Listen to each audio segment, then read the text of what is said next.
Ketua Hipaudi Kecamatan Ngunut, Bunda Lili, yang saya hormati pengurus Hipaudi Kecamatan Ngunut, serta bunda-bunda KS maupun pendidik PAUD sekecamatan Ngunut.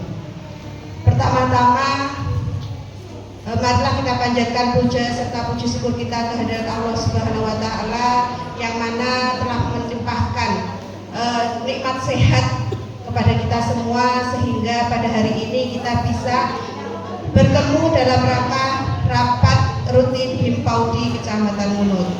Selawat serta salam tak lupa kita haturkan kepada junjungan kita Nabi Agung Muhammad Sallallahu Alaihi Wasallam, yang mana kita harapkan syafaat beliau besok di Yaumul Qiyamah. Allahumma amin. Nah, sebelum masuk materi PM atau pembelajaran mendalam, sebaiknya kita atur mindset kita dulu atau pola pikir kita dulu. Pola pikir itu ada dua, Bu. Pola pikir bertumbuh dan pola pikir tetap, PPB dan PPT. Bagaimana ciri-cirinya? Kalau untuk pola pikir tetap itu orangnya cenderung ya wis bene ngene ae sudah berjalan. Cenderung seperti itu. Wis bene ben kaya aku tak ngene ae. Nah, itu pola pikir tetap. Sebaiknya bagaimana? Sebaiknya kita itu berpola pikir bertumbuh. Nah, di mana berpola pikir bertumbuh itu selalu ingin mencoba hal baru, tidak takut gagal dan tidak takut tantangan. Ketika menghadapi suatu tantangan kita gagal, ya sudah, coba lagi. Pertama itu, kalau mau menerapkan PM harus menerapkan pola pikir bertumbuh.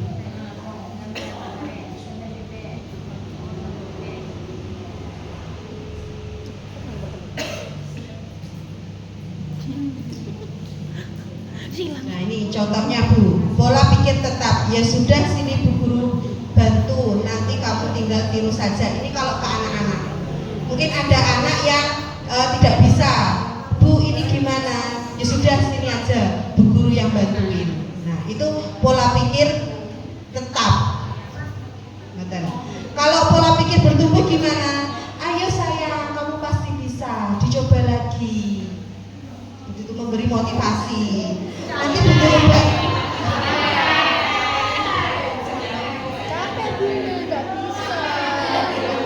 nah, itu Bu Gurunya harus lebih pinter. Gimana memotivasi anak agar mau berusaha. Kalau gurunya ya wes yang penting sama meneng. Wes dibuka kene, ndak usah ganggu liyane. Nah, itu nanti semuanya akan berpola pikir tetap. Berhenti di tempat.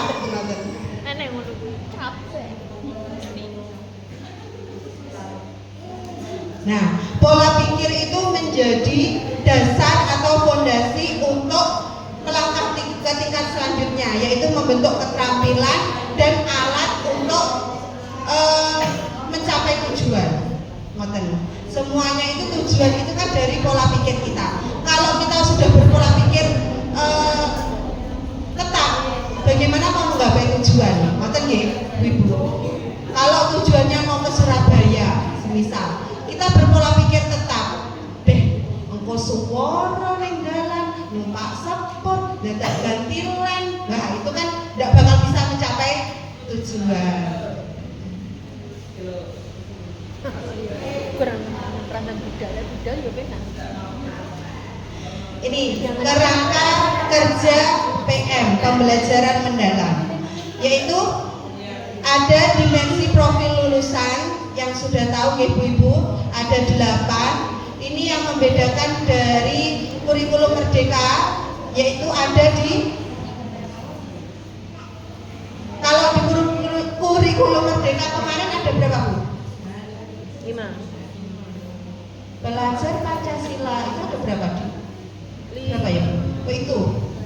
Kalau di pembelajaran mendalam itu ada 8. Nah, itu ada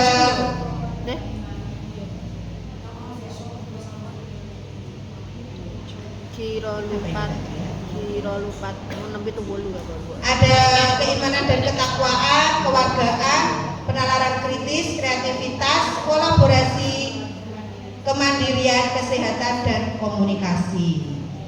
Nah, terus prinsip pembelajaran mendalam itu ada berapa? Ya 3, yang joy, yang full, yang mindful, meaningful, sama joyful. Terus itu menempatkannya di mana?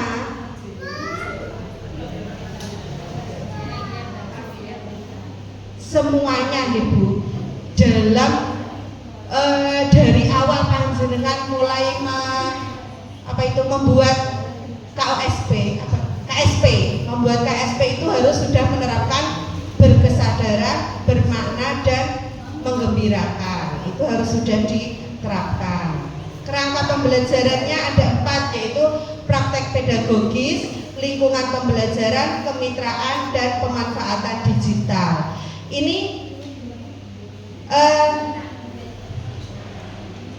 kerangka PM ini semua harus ada di RPM. Sekarang rancangan pembelajaran mendalam. Kalau dulu modul ajar, kalau sekarang RPM,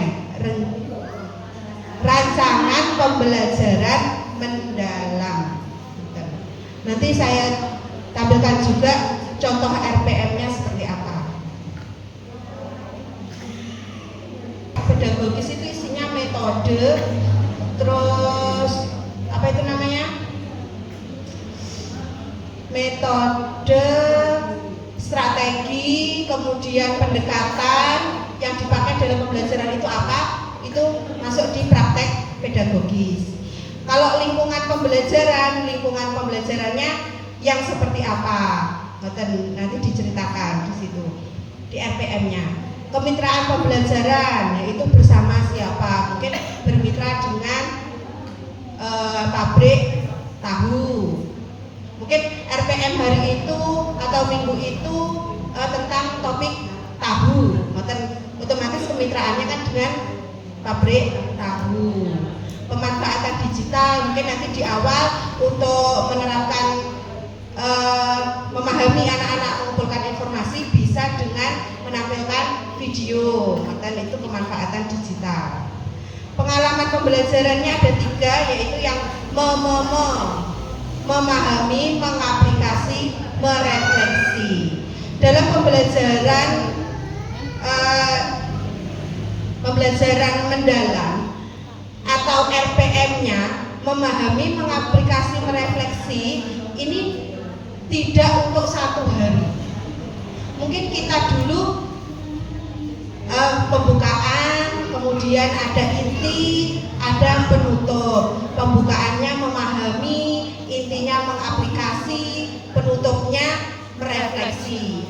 Ini mungkin yang sering terjadi kesalah persepsi, Ibu. Nah, sebenarnya ini bisa dilakukan dalam waktu 1 minggu. RPM kita buat 1 minggu. Di situ harus ada memahami, mengaplikasi, dan merefleksi. Memahami itu yang seperti apa? Memahami itu anak-anak mengumpulkan informasi. Seperti mungkin tadi ya Bu, topik tahu. Dari awal kita menampilkan video tentang bahan-bahan tahu, alat-alat untuk membuat tahu, cara memproduksi tahu. Kemudian kita demonstrasi gurunya buat tahu. Itu masih memahami. Nah, itu kan tidak bisa selesai dalam waktu 1 hari. Mungkin 1 hari pertama kita tampilkan video sama anak-anak disuruh menghitung tahu atau mengelompokkan tahu bulat, tahu tak bisa. Itu masih memahami. Kemudian hari kedua kita berkunjung ke pabrik tahu. Itu belum masuk aplikasi. Itu masih memahami. Kita berkunjung ke pabrik tahu, mengamati cara bagaimana membuat tahu, itu masih memahami. Nah, bagaimana mengaplikasi? Mengaplikasi itu sama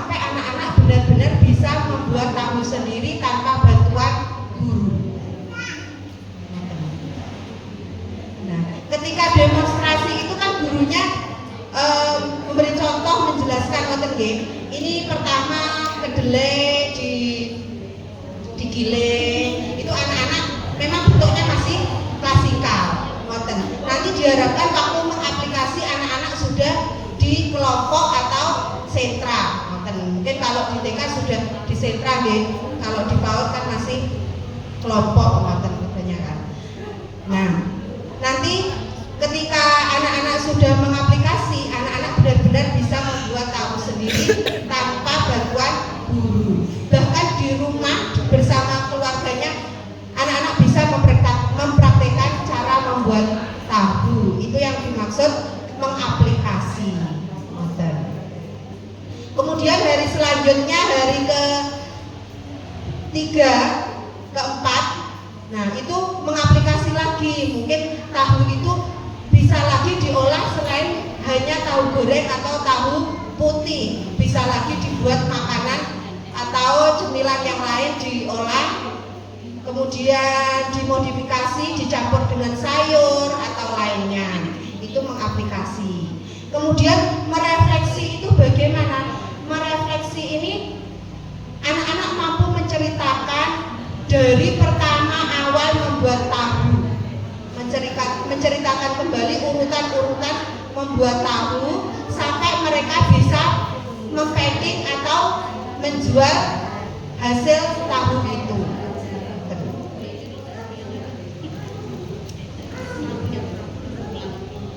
Untuk merefleksi ini beda dengan penuntut gitu, Kak. Kayak bagaimana perasaanmu hari ini, senang apa tidak, itu beda gitu. Ini merefleksinya cenderung ke pembelajaran yang sudah dilakukan. Mana yang paling kamu suka dari pembuatan tahu itu? Aku suka gilingnya, Bu. Aku suka nyampur delai sama rabi. Mungkin anak-anak bisa cerita seperti itu.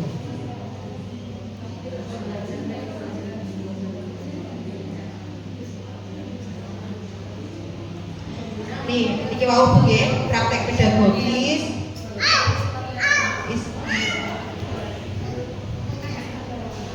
Nanti semuanya materinya saya share gitu. Ini hanya sekilas-sekilas mawon.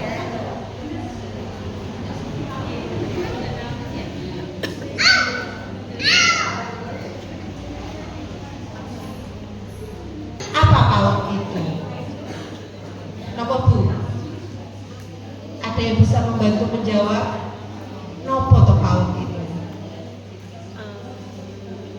Ayo Bu Sri. Persiapan. Apa Bu? Ayo Bu, monggo Bu. Persiapan. Ayo Bu, apa PAUD itu Bu? Persiapan. Pendidikan anak usia dini. Ya. Oke, yang lebih luas lagi Bu Sri. Mempersiapkan anak Yang itu paling untuk bisa besar yang harus diterima oleh anak-anak di awal usianya, dan harus usia emas lah, usia emasan harus kita berikan. Yang dikatakan PAUD itu usia berapa sampai berapa Bu Sri? Sampai 6 tahun. Oke. Yang saya tahu ya. Oke, benar sekali. Ini menurut Undang-Undang RI Nomor 20 Tahun 2003 dan Permendikbudristek Nomor 7 Tahun 2002, PAUD itu adalah upaya pembinaan yang ditujukan kepada anak sejak lahir sampai usia 6 tahun yang dilakukan melalui pembelajaran rangsangan pendidik untuk membantu pertumbuhan dan perkembangan jasmani dan rohani.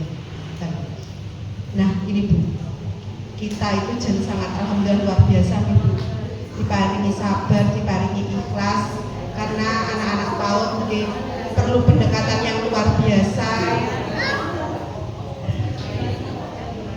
Alhamdulillah semuanya masih masih ikhlas gitu Bu. Nggak pengen cari yang lain ya, mungkin alih profesi atau bagaimana boten ya Bu. insya Allah. Sampingan nggak apa-apa, tapi PAUD-nya jangan ditinggalkan. Insya Allah semoga menjadi salah satu kunci kita ke surganya. Allahumma amin.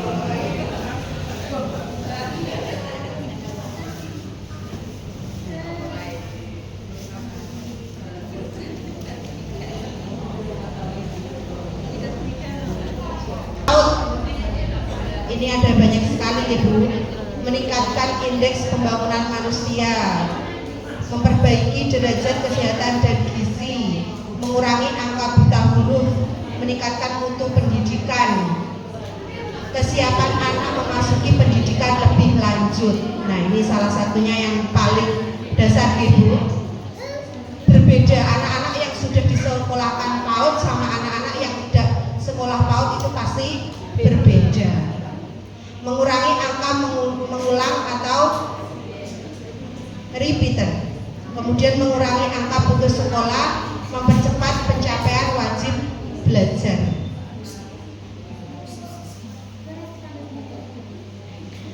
Landasannya yaitu ada landasan yuridis dan landasan filosofis. Kalau landasan yuridis itu tentang perundang-undangan, kalau landasan filosofis itu tentang teori pendidikan. Itu seperti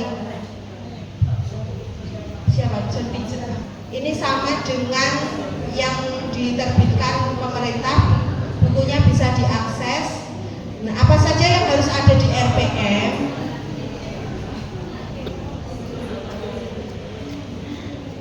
Yang pertama adalah identitas atau identifikasi, kemudian materi pembelajaran, kemudian ada dimensi profil lulusan yang ingin dicapai, itu ada 8. Monggo, kalau penulisannya itu bebas, tidak ada yang harus seperti ini atau yang wajib seperti ini, boten, bisa disesuaikan lembaga masing-masing. Profil lulusan nanti dicetak, kalau dituliskan semuanya berarti dicetak, kalau tidak dituliskan berarti tulis manual mana yang mau dicapai. Capaian pembelajaran itu opsional, boleh ditulis boleh tidak. Kemudian tujuan pembelajaran ini harus dituliskan, tujuan pembelajarannya apa. Tujuan pembelajaran itu diturunkan dari mana Bunda? Dari elemen pembelajaran. CP itu Bunda. CP kan ada 3 nggih. CP 3 ada jadi yang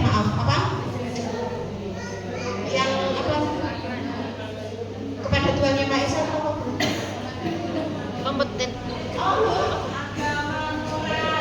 Agama moral. Oh, kompetensi. Agama moral, kemudian jati diri, dan yang ketiga dasar-dasar literasi dan STEM.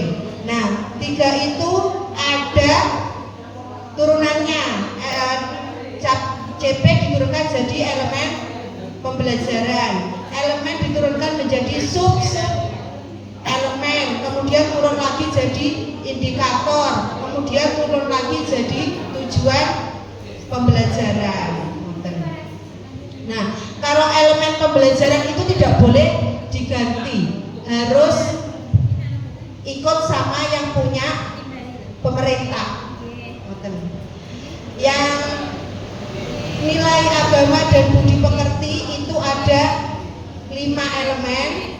Yang jati diri ada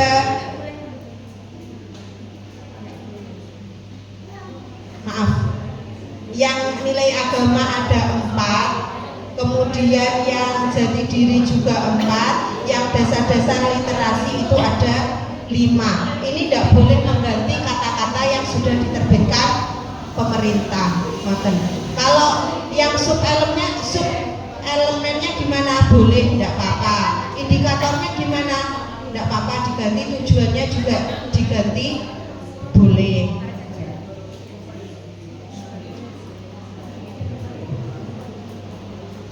Kemudian praktek pedagogis, model pembelajaran, strategi, metodenya apa, dituliskan. Kemitraan pembelajaran, lingkungan belajar, pemanfaatan digital, kalau ada, kalau pakai bisa dituliskan, kalau buatan opsional Ibu tidak ada, tidak apa-apa. Kemudian, nah ini kegiatan inti, memahami, mengaplikasi, merefleksi, itu semua ada di kegiatan inti. Jadi bukan memahami itu pembukaan, mengaplikasi itu inti, refleksi, penutup, boten ya, semua itu di kegiatan inti. Boten.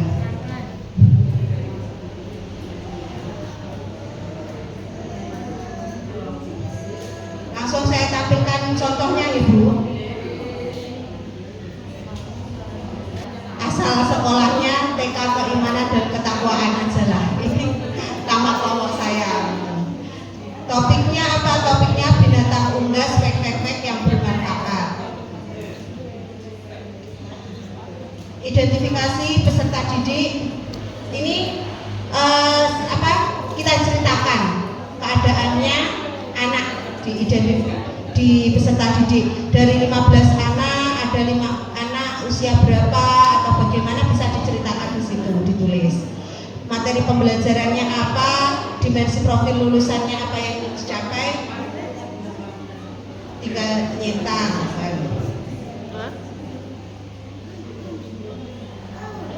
Kayak kan terus ketinggalan.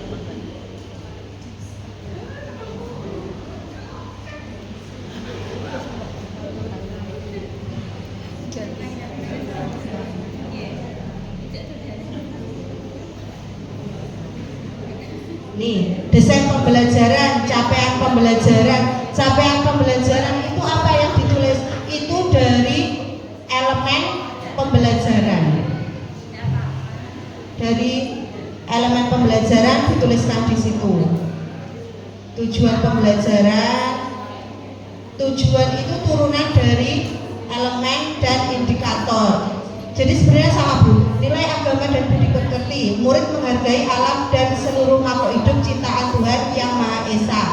Di tujuannya kan tinggal murid dapat, murid mampu, ngoten itu boleh dibuat oleh lembaganya masing-masing ketika menyusun KSP. Ngoten. Topik pembelajarannya binatang unggas, praktek pedagogis, model pembelajarannya kelompok, strategi pembelajaran berbasis proyek, metode pembelajarannya demonstrasi, kemitraannya bersama orang tua dan juga peternak bebek.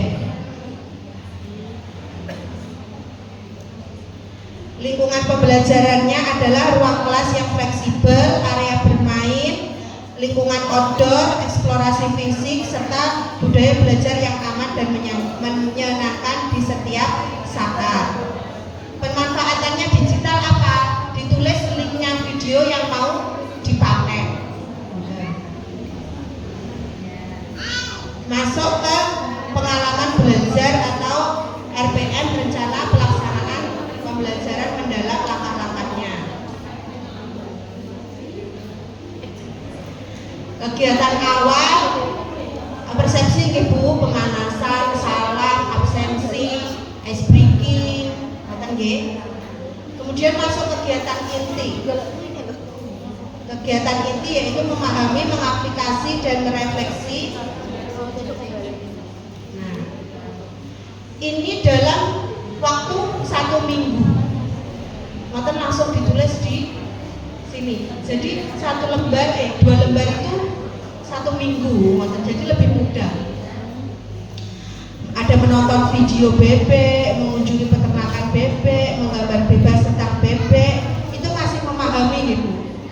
Menghias telur bebek, kelas gambar bebek, mengelompokkan telur, kemudian game interaktif, membentuk huruf, game dengan IFP, dan lain-lain.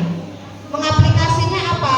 Praktek membuat telur asin bersama guru dan bermain peran tentang peternak bebek. Ini mengaplikasi itu harapannya anak-anak mampu melakukannya sendiri. Mungkin ketika dia nanti sudah besar atau di luar sekolah, maka apa yang sudah didapat dari sekolah itu bisa langsung diaplikasikan. Jadi bukan yang kolase atau menggambar, itu masih dalam tahap memahami. Tidak apa-apa sebenarnya dimasukkan di mengaplikasi, tidak apa-apa, tapi itu hanya pengaman.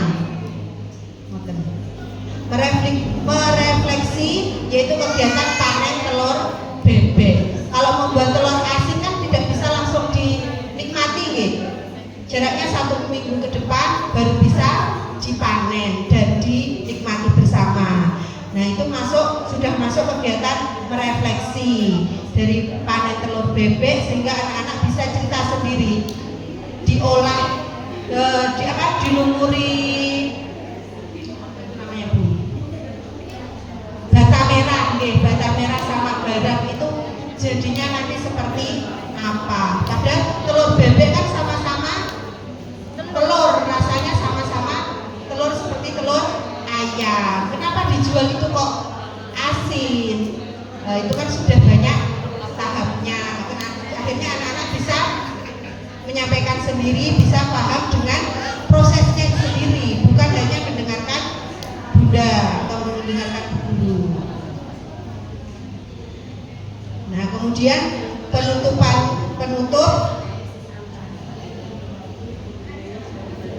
penutup recalling, yaitu menanyakan kegiatan selanjutnya.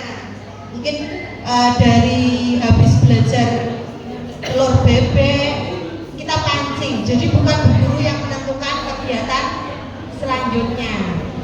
Bahkan kemarin kita sudah bikin telur bebek, kira-kira besok mau bermain apa?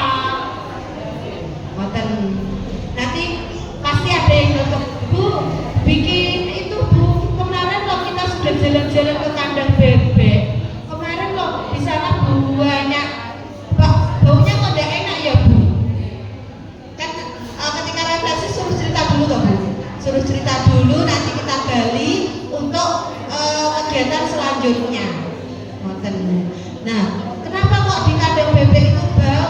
Karena banyak kotorannya bebek, tapi kotorannya itu juga bermanfaat. Nanti mungkin dari situ untuk kegiatan selanjutnya memanfaatkan kotoran bebek.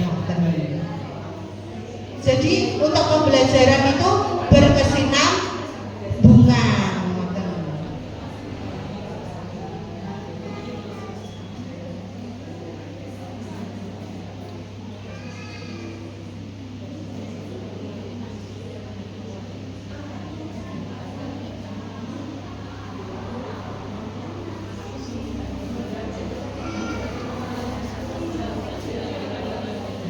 Ini asesmennya Bu, instrumen penilaian checklist, muncul tidak muncul. Nah, yang dinilai apa? Dari tujuan pembelajaran, indikatornya apa yang mau dinilai. Contoh, murid dapat mengamati dan menceritakan ciri-ciri makhluk hidup di lingkungan sekitar. Yang pertama, murid dapat menyebutkan bagian-bagian bebek, muncul tidak muncul, hasil pengamatannya apa, hasil pengamatannya ditulis apa, Bapak ketika Sari bisa menyusun tangrang bebek atau gimana, atau bisa menyebutkan dengan benar,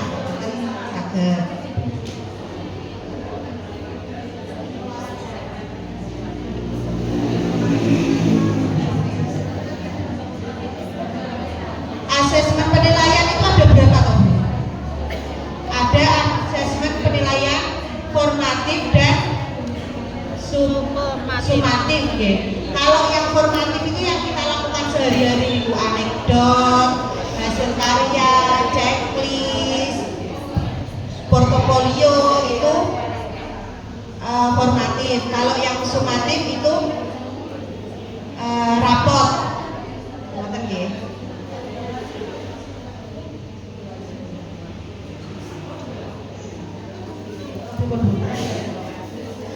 Pripun Ibu, langsung praktek nggih.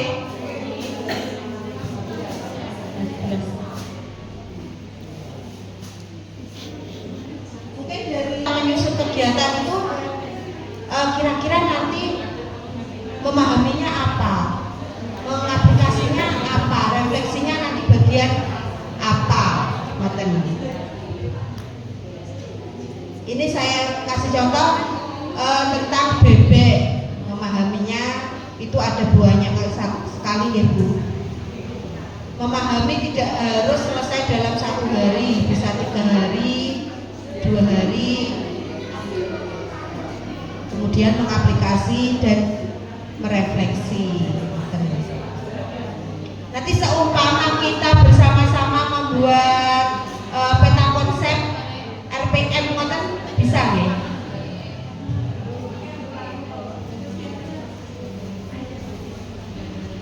Pripun Ibu? Tambah satu. Langsung praktek mawon Bu Sri. Nggih. Napa kirang niki? Gambaran ya Bu Ibu. Semisal nanti kita ambil topik, contoh topik tanaman, subtopik pohon pisang. Mungkin nanti di peta konsepnya dikembangkan nanti kegiatannya apa saja, dipanah-panah ngoten jadi 1 minggu. Ngoten nanti dituliskan pendekatannya apa, model pembelajarannya apa. Ngoten Ibu. Biar nanti untuk merancang RPM-nya panjenengan nggih sakit.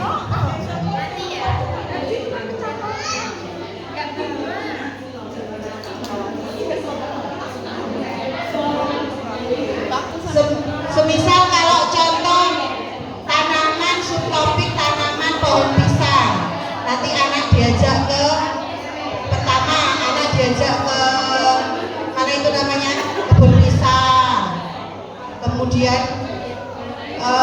mengamati pohon pisang, menyebutkan ciri-ciri pisang, mengolah pisang, dikembangkan jadi 1 minggu.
Assalamualaikum warahmatullahi wabarakatuh. Kami dari Gugus 2 ingin mempresentasikan peta konsep tema RPM untuk 1 minggu, dengan tema tanaman. Subtemanya yaitu apa? Singkong. Tanaman singkong. Jadi untuk metodenya kita menggunakan metode karya wisata, demonstrasi, dan diskusi. Kemudian untuk kemitraannya dengan Bapak atau Ibu petani dengan wali murid. Untuk digitalisasi menggunakan media YouTube,